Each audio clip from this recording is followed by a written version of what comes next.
Assalamualaikum warahmatullahi wabarakatuh. Perkenalkan, saya Goviatun Nurzuki dari Prodi PIAUD semester 3, STAI Miftahul Ula Nganjuk.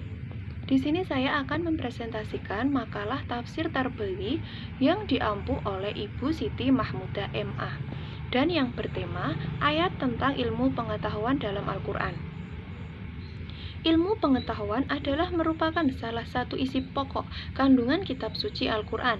Bahkan kata ilmu itu sendiri disebut dalam Al-Quran sebanyak 105 kali. Tetapi dengan kata jadiannya ia disebut lebih dari 744 yang memang merupakan salah satu kebutuhan agama Islam. Betapa tidak, setiap kali umat Islam ingin melaksanakan ibadah selalu memerlukan penentuan waktu dan tempat yang tepat.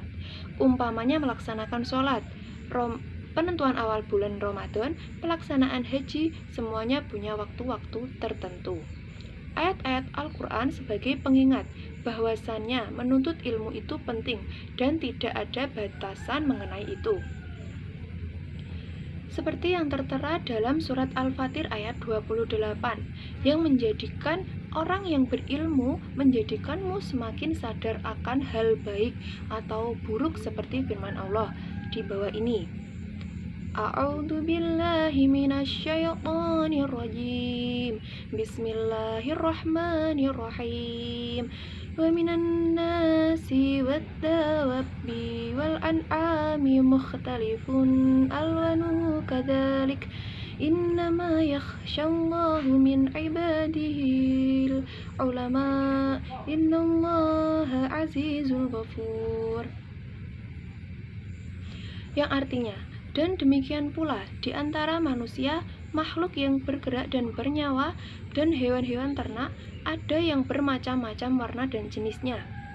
Di antaranya, hamba Allah yang takut kepadanya hanyalah para ulama. Sungguh, Allah Maha Perkasa dan Maha Pengampun. Quran Surat Al-Fatir ayat 28. Analisis dari ayat tersebut adalah orang berilmu akan takut berbuat dosa karena telah paham akan dosa yang akan ditanggungnya karena melakukan hal buruk itu. Berbeda jika seseorang tidak mengerti akan dampak yang akan ditimbulkan jika ia melaksanakan atau melakukan dosa dan tidak takut kepada Allah. Yang kedua adalah dalam Quran Surat Al-Mulk ayat 10, yaitu orang yang berilmu tidak akan termasuk golongan orang yang merugi. Di sini disebutkan Bismillahirrahmanirrahim. Wa qalu law kunna nasma'u aw na'qilu ma kunna fi ashabis sa'ir. Artinya, dan mereka berkata, sekiranya kamu mendengarkan atau memikirkan peringatan itu, niscaya tidaklah kami termasuk penghuni-penghuni neraka yang menyala-nyala. Quran Surat Al-Mulk ayat 10. Segala kenikmatan yang diberikan oleh Allah kepada kita hendaknya kita manfaatkan dengan baik untuk lebih memperhatikan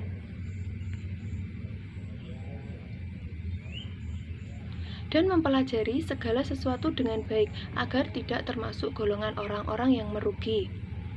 Ayat yang ketiga tertera dalam Quran Surat An-Nahl ayat 78.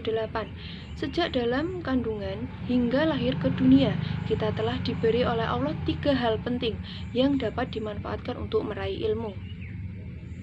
Seperti yang tertera dalam ayat di bawah ini. Bismillahirrahmanirrahim. Allahu akhrajukum ummahatikum la lamuna ala lakumus sam'al absara wal afidata la'allakum. Artinya, dan Allah mengeluarkan kamu dari perut ibumu dalam keadaan tidak mengetahui suatu apapun, dan Dia memberi kamu pendengaran, penglihatan, dan hati agar kamu bersyukur. 3 hal penting dalam diri manusia yang telah dibawa semenjak dalam kandungan dapat diartikan sebagai berikut. Yang pertama adalah pendengaran, al-sama. Fungsinya untuk menangkap suara, memahami pembicaraan, dan menjelaskan akan sesuatu. Yang kedua adalah penglihatan, al-basyar, berarti mengetahui atau melihat suatu hal Dan untuk memanfaatkan penglihatan ini, kita perlu menggunakannya untuk melihat dan merenungkan apa yang sedang dilihatnya. Yang ketiga adalah hati atau al-fuad. Dapat diartikan hati kecil kita. Mengapa tiba-tiba muncul al-fuad? Karena seperti yang telah kita ketahui bahwa segala perbuatan itu tentu ada niatnya. Dan niat ini letaknya ada di dalam hati kita.